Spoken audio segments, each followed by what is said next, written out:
Welcome back to another Once Upon a Time video, and today's character analysis is about Emma Swan and why her arc was a traditional three-part hero's journey and why she's such a great character, as well as her relationship with Hook. We're going to talk about Emma's evolution throughout the seasons, and I just thought this would be so fun that she deserved her own video because I really adore her character. I have a soft spot for this show despite its flaws.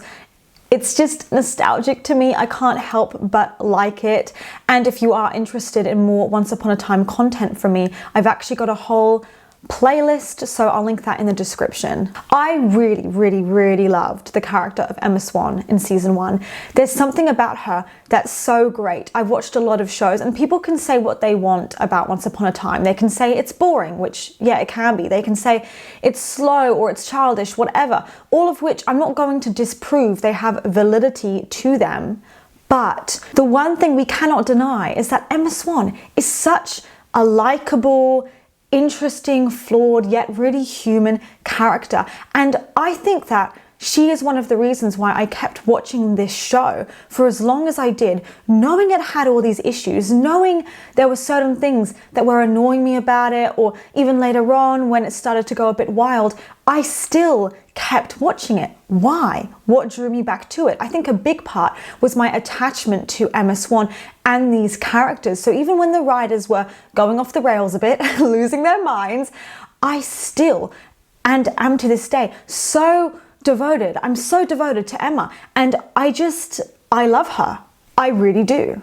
Morrison has stated that Emma Swan is loosely based on the story of the Ugly Duckling, hence why her last name is Swan. Morrison described her character at the beginning of the series as broken, damaged, and worldly, which is a pretty fabulous way of putting it. So let's get into season 1. When we first meet Emma, we see that she is indeed worldly and she's rough and tough. She has this cool persona, but underneath she is just a lost kid who has abandonment issues and is looking for a home. Now I say that, I don't like the word abandonment issues. It's the same reason I don't like the phrase like daddy issues or mummy issues, because it's saying like you've got issues. Now I think about it, I don't like that term because it's implying that the blame is on the person who has the issues. It's not a very empathetic term, but I don't know why we say that. Anyway, she has abandonment issues due to going from foster home to foster home, and the fact that she never knew her real parents. She didn't know why they gave her up, and she had a lot of failed relationships, as we learn about Emma. And so she's really closed off her heart. She's very cold. She doesn't let people in. She doesn't show much emotion. I would argue she's a little bit emotionally avoidant. Morrison has described Emma as like an overgrown teenager who still doesn't know how to do certain things properly, like taking care of herself or remembering to eat. And this is due to the way that Emma was raised. And because she didn't have a family unit. She doesn't know a lot of these basic things. So as much as you could admire her and say, wow, what a strong, confident, assertive woman. Like, she knows her boundaries. She doesn't let anyone bully her. All of that's true. Underneath is actually a very vulnerable, very loving, sweet woman who has just been hurt too many times and has had to guard her heart. Morrison said that when she didn't know what to do with Emma, she would think, what would a 14-year-old boy do? As we learn more about Emma in season 1, the reason why it's so brilliant is we see her going through very much a hero's journey, and I guess the traditional savior's journey, like in Harry Potter, where he learns that he's the boy who can save them all, and there's this idea that he's the chosen one and he has this responsibility placed on him that he doesn't necessarily want, or he feels overly responsible. And I see a lot of parallels between that and Emma Swan.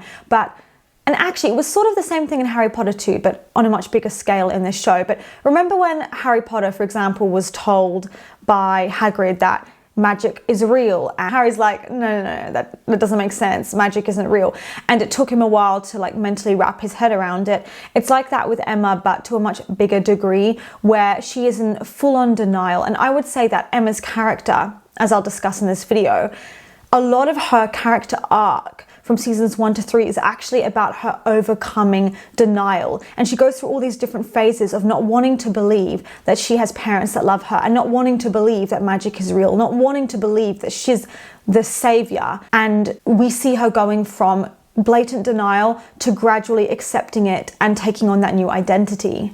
And as a result, she really contrasts the typical heroine that we see in a lot of these fantasy series, because Emma is taking such a surprisingly long time to believe in magic. Normally these characters, these savior type characters would, I think, catch on a little bit faster, but it takes her such a long time. She's really resisting it, and she very much doesn't want to be responsible for anyone's emotions or anyone's safety. I love the way that they first introduce Emma's character in the pilot when we first see her.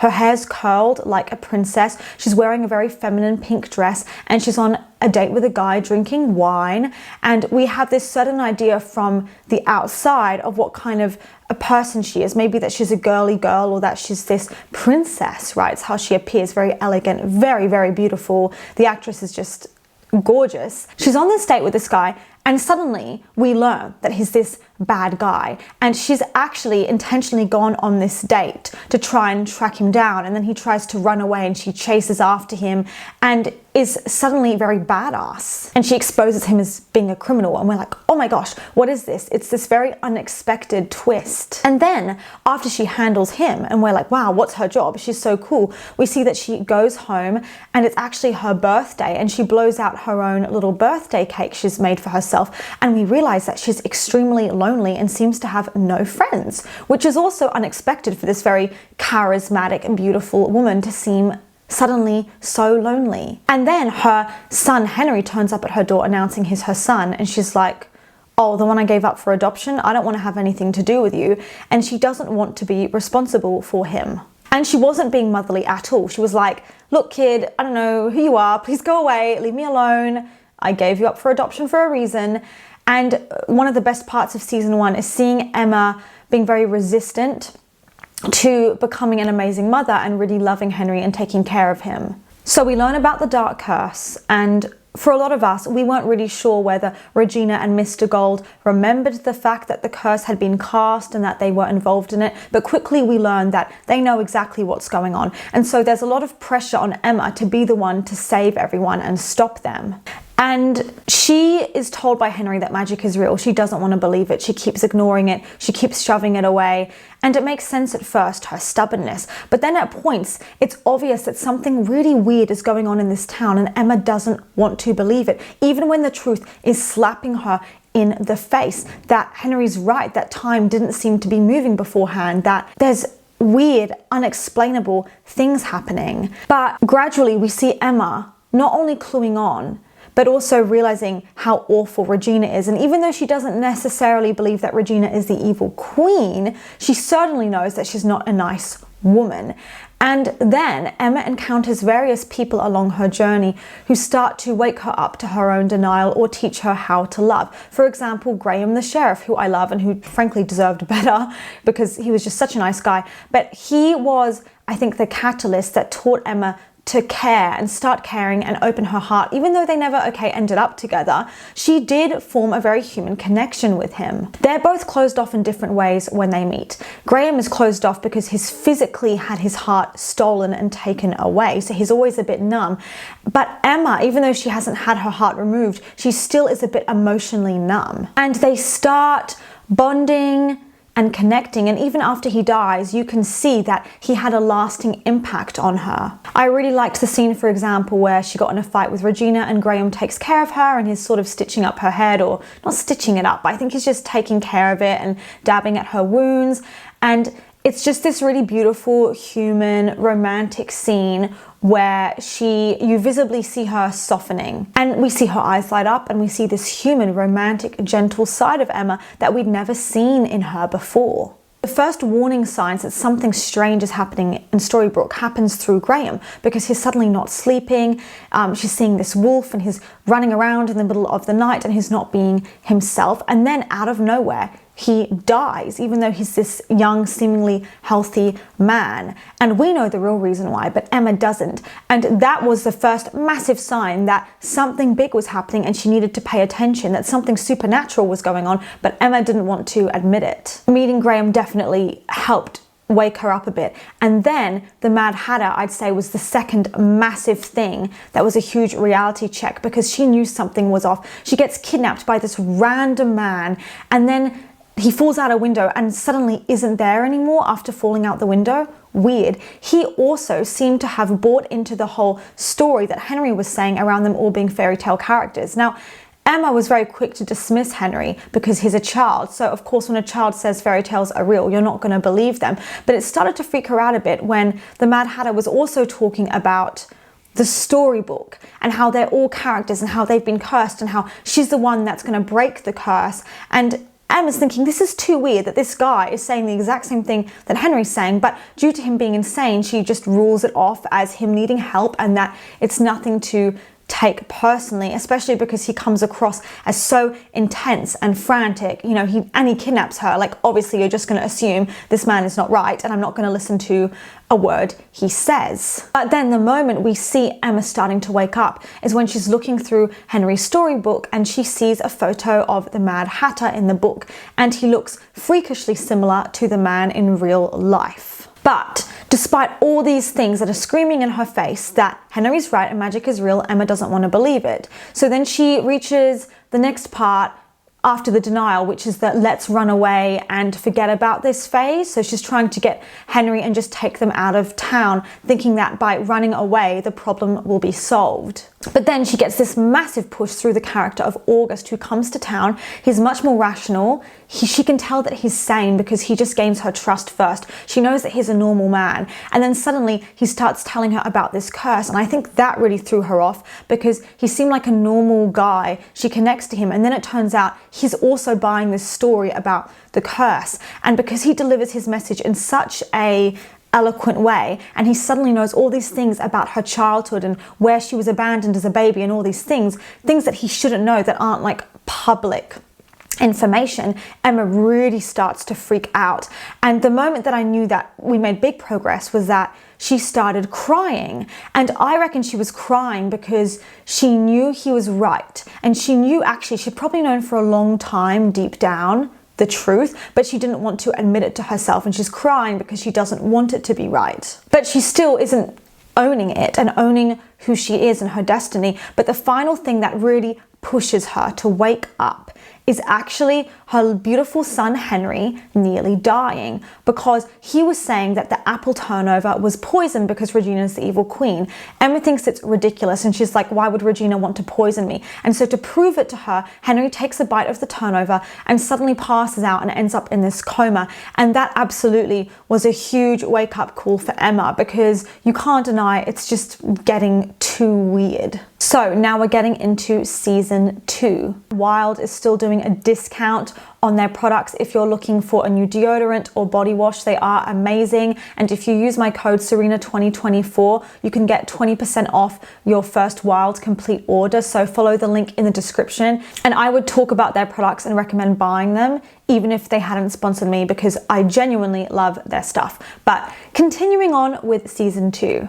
By season 2, Emma has admitted that Henry was right the whole time, and she sees proof in front of her own eyes that actually magic is real, especially after Henry falling into that coma. In season 1, she had to use True Love's kiss to wake him up, and it worked. In season 2, even though Emma knows magic is real, she's in shock, and she's also shocked that her friends, David and Mary Margaret, are actually her parents, and they're actually fairy tale characters. It's a lot for her to wrap her head around, but she's thrown into the action when her and her mum get stranded in the fairy tale world and have to find their way back, which is Emma now fully being immersed in where she came from. So we see her trying to rediscover herself and own her identity as a princess. But she's really struggling with it. Like, when they arrive in the fairy tale world, it's all new to her. There's all this magical lore and creatures and things she doesn't understand, but Emma wants to think that she understands it. So she kind of has this arrogance about her, and she wants to do things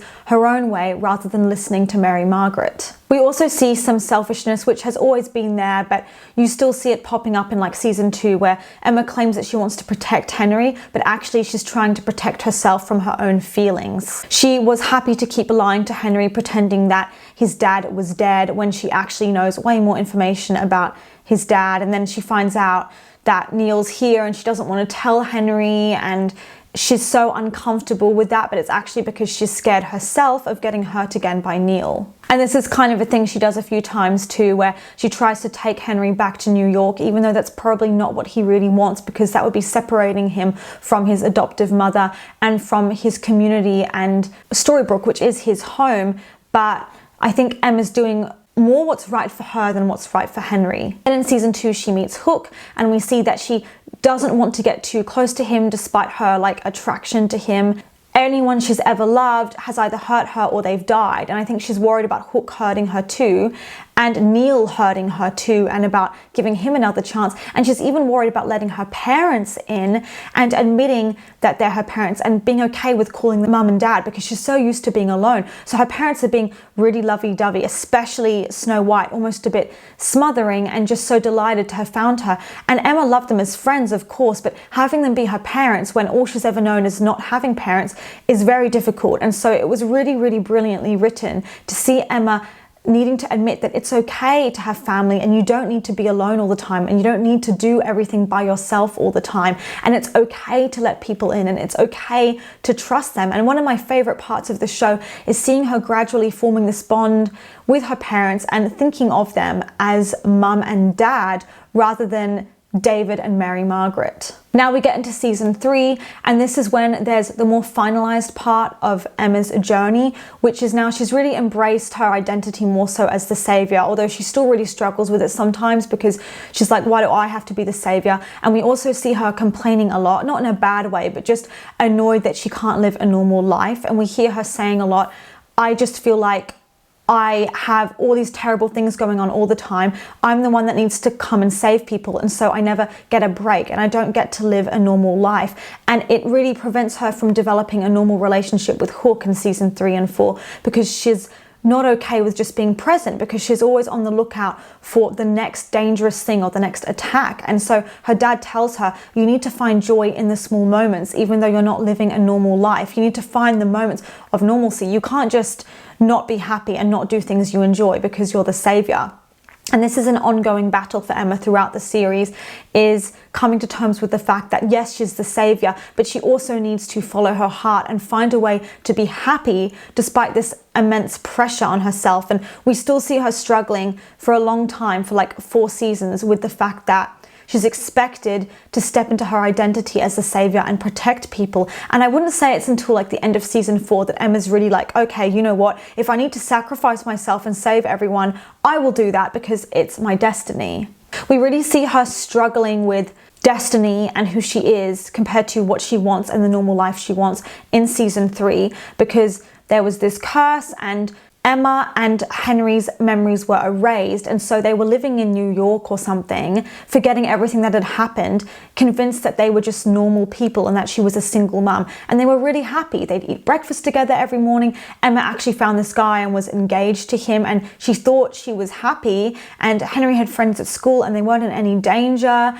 And it wasn't real, but it was a really nice dream. And so it was a really nasty shock for Emma when Hook comes to find her in New York and kind of give her her memories back. And she doesn't want to believe it. And she also really wants to protect Henry because she's bonded with him at that point. So Hook's saying, oh, let's get Henry's memories back. And Emma's like, do we have to? Because I don't want this for him. I want him to forget about it all and think he's just a normal kid. And so she's very reluctant about going back to Storybrooke and getting involved in all this stuff, because sure, maybe it was a pleasant fantasy, her life in New York, but it was a good life and she was happy, and she's very reluctant to return back to where she came from in Storybrooke because she enjoyed the lack of danger. She enjoyed the lack of responsibility. At the end of season 3, Hook and Emma are thrown into the past, and it's this whole time travel thing, and they're told not to change anything or mess anything up. But the one way that Emma does mess up is she brings back this woman who was going to be executed by Regina with them back into the future, because it was an innocent woman who was locked up, going to be executed, and Emma didn't want to see her die. And so she thought, what's the harm in bringing this woman back to the future with us, because she would have died otherwise. And it was again Emma trying to be a savior and trying to help people, but it kind of backfires, because then we get into season 4. In season 4, Emma's supposed act of nobleness and bravery and kindness actually was a mistake, because the woman that she rescued was Robin's ex-wife Marion, who should have died, because that's the way it was and you shouldn't change it. So that massively messes up Regina's relationship with Robin. And the thing is, Emma feels terrible because her and Regina, they really have bonded at this point, and they literally hated each other before, but now Emma says that she considers them friends, and Regina considered her a friend. And so even though Regina handles it with a lot of grace, she's very mad at Emma for basically disobeying her and bringing back someone that shouldn't have been brought back. And yeah, I just felt really bad because Emma was trying to do the right thing, but now she sees that it was actually the wrong thing. And as we learn later, Marion wasn't even Marion, it was Zelena. So that was a huge mess up because it was Zelena in disguise. But Emma's then trying to like make it up to Regina by like apologizing a lot and saying, oh, I'm sorry. And Regina's like, you know what, Emma, like, I'm not gonna go and kill you or anything. Like, what's done is done. But your actions had consequences. You can't just like cover it up with these little apologies. Throughout season 3 and 4 as well, we see Emma learning that she has these magical powers, learning to control them, and she bonds with Elsa about this too, because Elsa's powers are out of control, and they connect with this idea of having powers and having magic and what that means for them. And by meeting Elsa, Elsa encouraged Emma to embrace her identity and really embrace the powers that she has and this gift of magic that she has, as does Hook. He really encourages Emma to do that. But we also see hints that Emma is struggling because she has a massive fallout with her parents for the first time over them lying to her about something. And she also starts to get a lot of fears that maybe they fear her because of her powers, and that they'll treat their new baby differently to how they would have treated her because of the fact that she has powers and the baby won't, her new little brother, right? So she has all these anxieties around that, around feeling like they're raising this new child, this new baby, and she isn't really a part of that. And there's a lot of fear there around the fact that her parents, whether you like it or not, they missed out on her entire childhood and they just met her as a 28-year-old woman. So they never actually raised her. They were just kind of friends first. So it's a very different relationship, and it gives her a lot of insecurities. And that stemmed from the evil Snow Queen, who kind of came in and put these ideas and insecurities in Emma's head, like, you know, when your parents look at you and they see you do magic, there's a bit of fear in their eyes because they don't fully trust you. Like, you're always slightly on the outside. And that really starts to scare Emma when she starts losing control of her powers and hurting people because she doesn't know what to do other than isolate herself. This is when it starts to go downhill, the show in general. So I wouldn't even blame Emma, I would just blame the writers. But there's this whole idea that she's evil deep down, or that she was destined to be evil, and she could have been really good or really evil. She could have gone either way, and no matter what her parents tried to do to stop that, you can't change destiny. And so then there's a lot of hints planted that Emma will become the Dark One or turn to the dark side at some point, which is all bullshit, as we know. It's ridiculous writing. I just don't think it works personally. But she learns that her entire life is controlled by destiny. Maybe it's inevitable that she will become evil at some point. So towards the end of season 4, she lets her walls down. She tells Hook that she loves him properly for the first time, and then she kind of sacrifices herself to the darkness to save her friends and family. When you become the Dark One, it exaggerates and magnifies any issues you already had or any fears you already had. So Rumpel had like this whole fear of not being good enough, and him becoming the Dark One made that a lot worse. He had a fear of being weak, and then when he became the Dark One, that fear of being powerless gets stronger and stronger, and he feels so small even when he's the Dark One. As for Emma, right, she had issues with blocking off her heart, and she had issues with feeling like she was going to be abandoned or lose the people that she loved. And so when she becomes the Dark One, those fears are again greatly magnified. So even though she is the primary bad guy in the 5th season, about halfway through, we learn that she's actually more of an anti-hero, and she was never actually evil. So it's meant to be this plot twist, but it's kind of pathetic because it was meant to be her arc, and they chop it around and give it to Hook like, oh, spoiler alert, here's the Dark One. I don't know, it was ridiculous. Like I said, don't even want to talk about it. But then we get into season 6. By that point, Emma has overcome being the Dark One, or whatever that storyline was, so she's better. But she seems now, as a result, very, very drained and very exhausted, and she just seems really tired by the whole thing, which is fair enough. But she still has this thing of being a savior, and she's getting these visions, which are actually starting to bother her because she doesn't know what they mean. At this point, it was kind of getting a bit repetitive, the whole savior thing, but I guess she is, so what are we going to do about it? But the nice thing is that we see that although she may have a lot of pressure on her to be the savior, when it comes to her personal life and her relationships, she's doing a lot better in terms of her relationships with her parents and with Hook, and she actually asks him to move in with her and they get married. I was really annoyed because actually, side note, they had this beautiful wedding. She looked stunning, aside from the red lip. Thought it was a bit, I don't know, made her look a bit pale, but it's fine. I'm pale, so I don't know what I'm talking about, but they were really happy, have this lovely wedding. We've been building up to this wedding for like 5 seasons, and then they get married, and then it's interrupted by like this musical number because the wedding took place in that tacky musical episode.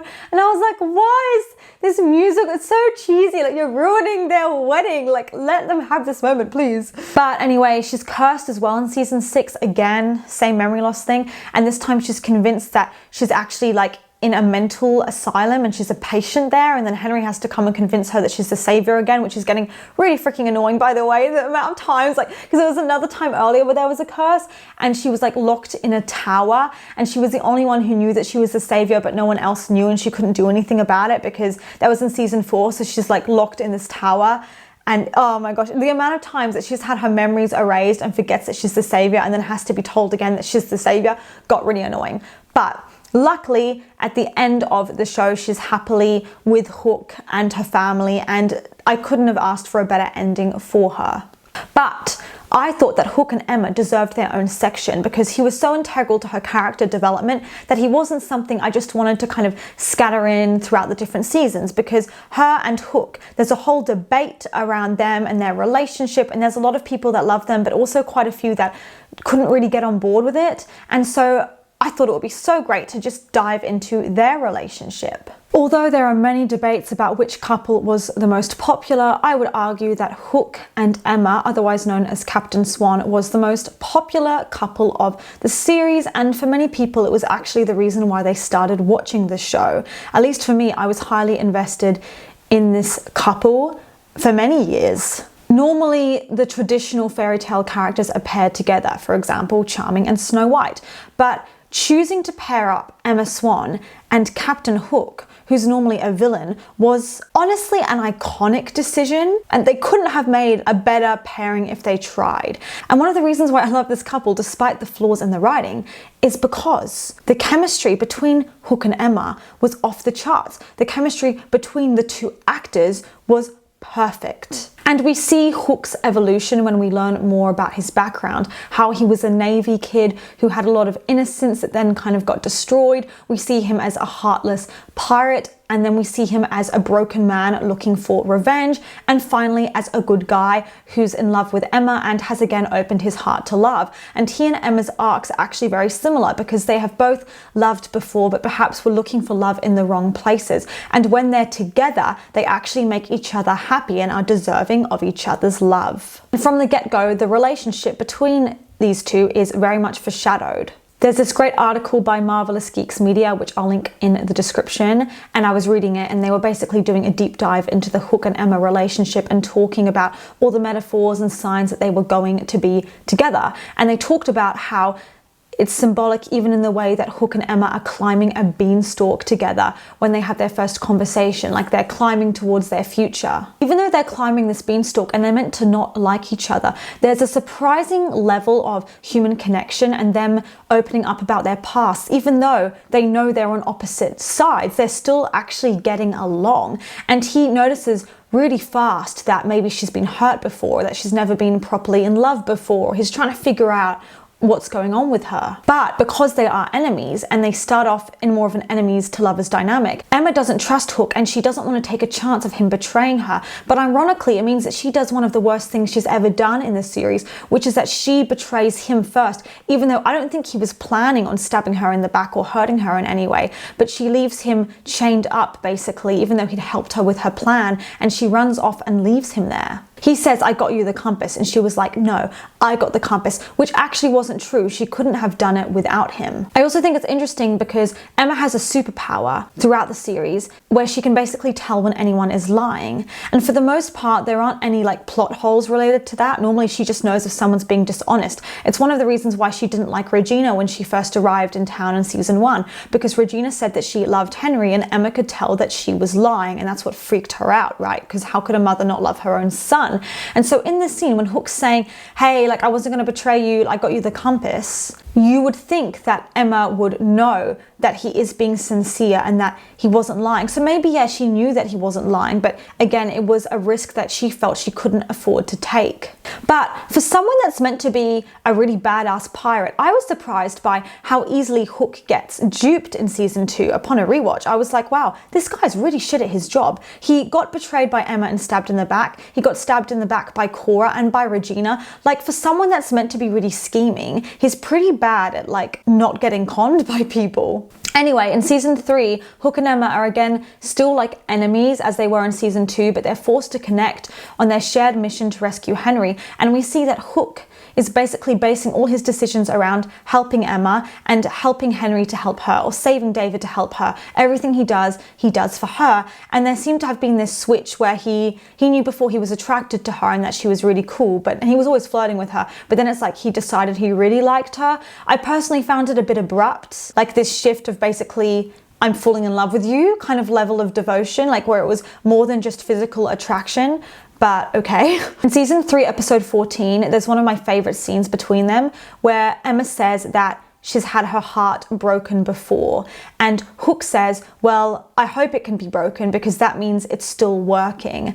And I love this scene. I love this energy. And this is one of my favorite things about this couple actually, is the fact that there's this idea of them bringing down each other's walls, learning to trust each other and being okay with getting hurt, because that means that you're still capable of caring. Season 3 is Hook gradually winning over Emma and her being in denial of her feelings for him, and also wanting to stick to her initial bad first impression of him as a villain and needing to realize that people can change, and then changing her mind about him, which for the most part was done really well. Although I will say at a few points it felt like he was just pushing, being like, you will want me, and she's like, I don't like you, and he's like, you'll want me, like I'll make it happen. I admire his confidence, but also like it was a bit much sometimes, but at the same time he was a man who knew what he wanted. And I did think it was kind of cool that he was saying, Emma, when I win your heart, and I will win your heart, you'll learn to trust me, because sometimes in order for relationships like that to work, someone needs to be persistent. And I guess it's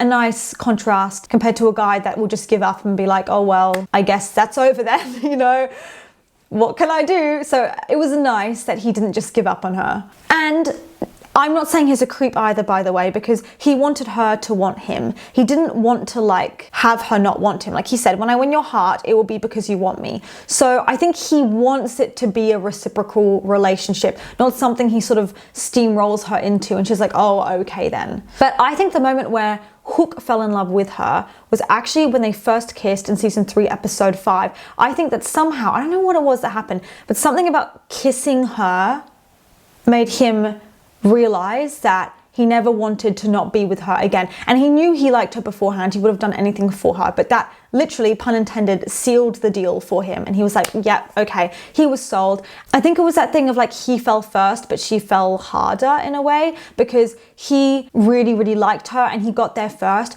But then eventually when Emma does realize that she likes him, she really, really likes him. I would say in season 3, she was learning to let down her guard and she was starting to flirt with him and acknowledge her attraction to him, but she was trying to keep it to just that. And then in season 4, she's really fighting her feelings for him and she's actively avoiding him, because I think at that point she realized that she liked him too much and she was worried about getting hurt. So I reckon the moment she knew she really liked him was when he said that he'd traded his ship for her at like the end of season 3. That's when she was sold. But I think that actually scared her, so then she pulled back big time. But then she finally admitted to like loving him in season 4. But it took her a lot longer to kind of get there and acknowledge it. And for a while he was quite frustrated, because he thought, you know, why can't we just be happy happy together and she's sort of putting it on hold. But the reason why I like their relationship is because it's a great idea to show that she can be badass, a fighter, you know, fit and muscly and strong mentally and physically, but yet she can also be a woman in love and learn to be vulnerable and have a relationship and, you know, be treated like a princess. And she learns that actually vulnerability does not mean weakness. Having a crush or loving someone does not make you weak. It actually makes you strong. And when the couple goes on their first date, Emma's wearing this very feminine pink dress and Hook dresses up and he looks a bit like a prince. And it's this idea that they're comfortable stepping into these more traditional roles where he's just a guy taking a girl out on a date and she doesn't need to be like this tough hero all the time. You know, it would have sent a very different message if she turned up for the date in her denim jeans and her leather jacket like she normally does. So I think her wearing such a pretty dress and dressing in a way that she doesn't normally shows that she was happy to express a more gentle and girlish side of herself when she was with him. Marvelous Geeks Media talked about how when they first met, they're ascending the beanstalk to find a magical compass that will guide them home. That's when they first meet. And yet it all comes full circle because they're climbing together and they're effectively, metaphorically climbing the walls surrounding each of their hearts. Because there's a big metaphor of like walls throughout their love story, and her saying, you know, I've let my walls down, or him saying, you know, it's been a great honor for me to see you let your walls down. So there's this idea of them climbing walls, right? Almost instantly they find a connection with each other and sense the losses they both experienced. This climb was towards a future together. And the fact that they were seeking a compass makes it all the more metaphorically powerful. It took time, but slowly those walls came down and they found a home. Home is a steadfast theme in the series, so it's no surprise that the symbolic and physical nature of what home means comes into play as well. For Killian, home meant his ship, the Jolly Roger, for many years, but when the time came, he was willing to give up his home to bring Emma back to hers. When he traded his ship for a magic bean to find Emma, he was telling her something deeply profound. The love he has for her is the only home he needs. Oh, and I thought that was lovely, so I wanted to share it. So in my deep dive into Once Upon a Time, the hour-long video, I criticized Hook quite a bit in terms of how I felt like his character development was like the slightly weaker done version of Regina's, the slightly more abrupt, messier version. And I stand by everything I said. I think her arc was done better than his, for sure. And I'm not saying he's bad, by the way. I just felt like they could have handled his journey from bad guy to good guy better. A lot of you guys agreed with that, but a lot of you said that you still love his character. And I want to be clear, I do think he's a good character. I just think they could have handled it like better than they did. But I will read like two of your comments because I thought they were really interesting. So on my YouTube, one of you said, I feel like Killian wasn't ever that bad and he's the only one who redeemed himself. Regina, Zelena, all worse than he ever was, and they all caused more damage than he ever did. He's the only one who truly changed for the better while dealing with guilt with things he did from the past, which showed that he wasn't a bad person. He cared and felt guilty and changed his ways. I also adore him and Emma together. Emma wasn't not interested. She was in denial about her feelings for him and closed off because her past with Neal was so traumatizing. She didn't want to open up to another man and allow herself to get hurt again. She was scared to do so, which is totally relatable. He was just being honest and open about his feelings for her. It wasn't him trying to force anything. He genuinely cared about her and was just being open. And yeah, I also agree with that as well. I see that perspective too. And that's why, you know, he's a sweetheart. And one of you on Reddit as well, on my post, said, regarding Hook, I think he already had a thing for Emma early when they met. He thought she was beautiful, brave, and really liked her, but then Emma stabs him in the back with reason. So then he joins Cora again. To me, I just interpreted that he'd rather have sided with Emma than with Cora, but by the time Cora catches up with them, he's stuck with the latter because he still wanted his revenge, and unfortunately she was his best option. So his revenge just became less important to him, while his love for Emma kept growing at the end of season 2 and afterwards. And I think this person was saying that in response to me saying I felt like their relationship was a bit abrupt, and this person was basically saying, well, no, because, you know, he liked her from the start and he wasn't ever that bad. So I see all those perspectives as well. I will also say that for a lot of fans who do highly criticize Hook or just hate him, I do think that is slightly like misguided, and maybe there are some double standards there, because I would argue that Hook was like the least hardcore out of all the main villains, and yet sometimes he is given a really hard time when objectively things that like Regina did or Rumple did were way worse, or things that other characters did were still messed up. For instance, people saying he's terrible but we love Neal and we want Neal to be with Emma, even though Neal and Emma would never really really have been a good match. And regardless of what way you looked at it, he abandoned her. He let her go to jail. And I'm pretty sure there was an age gap between them when they met, and he was a lot older and she was a teenager, and yet he let her go to jail for stuff that he'd done wrong. Then when the curse broke, he didn't want to face his dad, so he was like refusing to come back to be there for Emma and for Henry, even though he didn't know he had a child, but he was refusing to like come back because of that, and so it was very cowardly.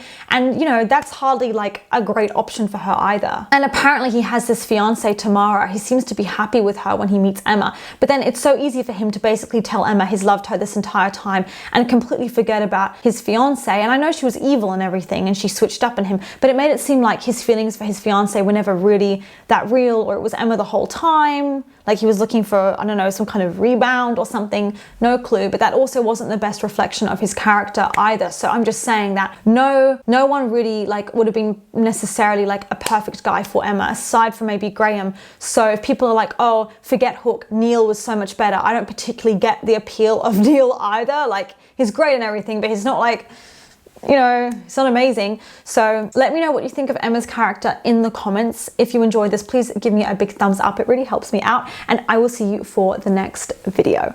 Mwah.